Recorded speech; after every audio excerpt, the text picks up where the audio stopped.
तो कैसे आप सब लोग आप लोगों का फिर से हमारे इस यूट्यूब चैनल पर स्वागत है। आज हम बात करने वाले हैं अमोक्सिसिलिन एंड पोटेशियम क्लेवोलेनेट टैबलेट की।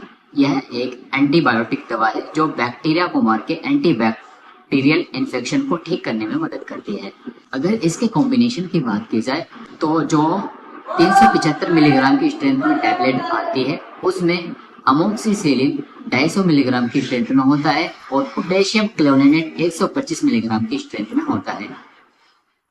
जो टैबलेट 625 मिलीग्राम की स्ट्रेंथ में आती है उसमें अमोक्सिसिलिन 500 मिलीग्राम की स्ट्रेंथ में होता है और पोटेशियम क्लोरेनेट 125 मिलीग्राम की स्ट्रेंथ में होता है।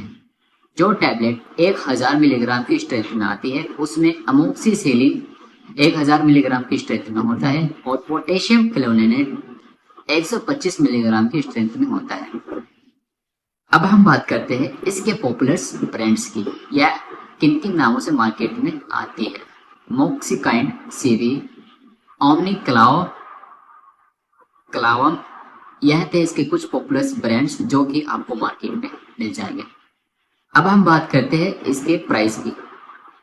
अगर इसके प्राइस की बात की जाए तो जो टैबलेट 375 और 625 मिलीग्राम की स्ट्रेंथ में आती है वो 15 से 20 रुपए की आपको मार्केट में मिल जाएगी और जो टैबलेट 1000 मिलीग्राम की स्ट्रेंथ में आती है वो 35 से 40 रुपए के बीच में वन टैबलेट मिल जाएगी।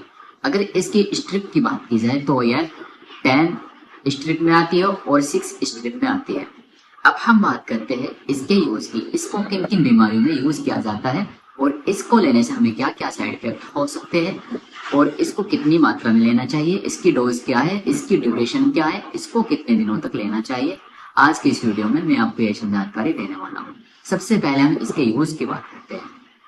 इसको मुख्य तौर पर अगर जब किसी व्यक्ति को आई इन्फेक्शन हो जाता है, आई इन्फेक्शन मतलब कि हमारी आंख में रेडनेस आ जाती है, हमारी आंखें लाल हो जाती है या फिर आंखों में जलन होने लगती है, तब इसका यूज किया जाता है। ईयर इन्फेक्शन का होना, ईयर इन्फेक्शन मतलब कि जब हमारे कान में मवाद बन जाती है या फिर जब हमारे कानों से पानी बहता है तो उस सिचुएशन में भी इस टैबलेट का यूज किया जाता है। लंग्स इन्फेक्शन में भी इसका यूज किया जाता है। रिस्पिरेटरी ट्रैक्ट इन्फेक्शन जिसे बोलते हैं, मतलब कि जब किसी व्यक्ति को निमोनिया हो जाता है, निमोनिया की सिचुएशन में सांस लेने में दिक्कत होती है तो तब भी इसे लिया जाता है। ब्लैडर इन्फेक्शन मतलब कि जब व्यक्ति पेशाब करता है तो पेशाब करते वक्त पेशाब में जलन होती है तो उस सिचुएशन में भी इसे लिया जाता है। डेंटल सर्जरी के बाद भी इसे यूज किया जाता है कि जब कोई व्यक्ति डेंटल सर्जरी कराता है, जो मसूड़ों में घाव हो जाता है उस घाव को भरने के लिए भी इसे यूज किया जाता है या फिर घाव से खून का निकलना उसे सुखाने के लिए भी इसे यूज किया जाता है। और इसके अलावा कोई वुंड्स हो जाता है, कोई घाव हो जाता है, किसी घाव से पानी निकलने लगता है तो उसको रोकने के लिए या फिर उसको सुखाने के लिए भी इसका यूज किया जाता है। जब किसी गांव में मवाद बन जाती है तो उसको खत्म और ठीक करने के लिए भी इसका यूज किया जाता है। अब हम इसके यूज जानने के बाद इसके साइड इफेक्ट जानते हैं। इसको लेने से हमें क्या क्या साइड इफेक्ट हो सकते हैं। चक्कर आ सकते हैं, पेट दर्द हो सकता है, कॉन्स्टिपेशन कब्ज बन सकता है या फिर सर दर्द हो सकता है, हेडेक या फिर नोजिया वोमिटिंग हो सकती है, उल्टी हो सकती है, स्किन एलर्जिक रिएक्शन भी हो सकते हैं। तो यह थे इसके कुछ कॉमन साइड इफेक्ट। अगर आपको ये सिम्टम्स दिखाई देते हैं तो आप अपने आसपास के फार्मासिस्ट डॉक्टर के पास जाके इस बारे में कंसल्ट जरूर करें। अब हम इसके डोज की बात करते हैं।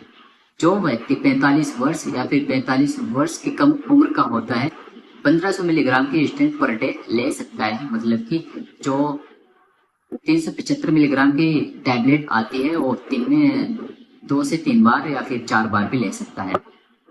और जो व्यक्ति 45 वर्ष या फिर 45 वर्ष से ज़्यादा उम्र का होता है वो इस टैबलेट को 2400 मिलीग्राम की स्ट्रेंथ में ले सकता है। मतलब कि 2400 मिलीग्राम पर डे।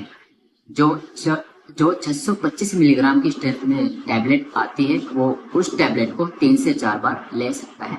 अब हम इसके ड्यूरेशन की बात करते हैं। इस टैबलेट को मैक्सिमम 7 से 10 दिनों तक लेने की सलाह दी जाती है।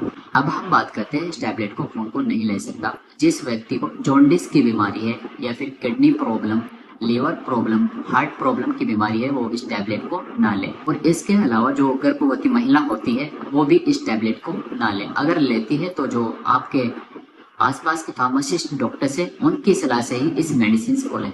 तो यह थी इसकी कंप्लीट इन्फॉर्मेशन जो कि मैंने आपको दे दी है। अगर वीडियो अच्छी लगी है तो लाइक करें, सब्सक्राइब करें। धन्यवाद।